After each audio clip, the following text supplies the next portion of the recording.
Kainan na. Ayan ang niluto ng kaibigan ko, pakbet. Ayan ang niluto niya, kalabasa. At saka, eto naman yung dala ko ngayon. Lechon belly. Kain tayo.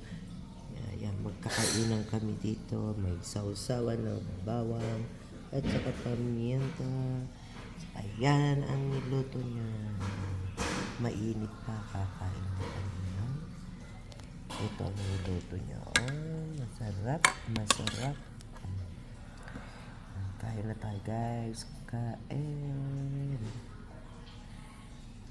Ayan, ayan, ayan. Mainit na mainit pa. Mats mo yan.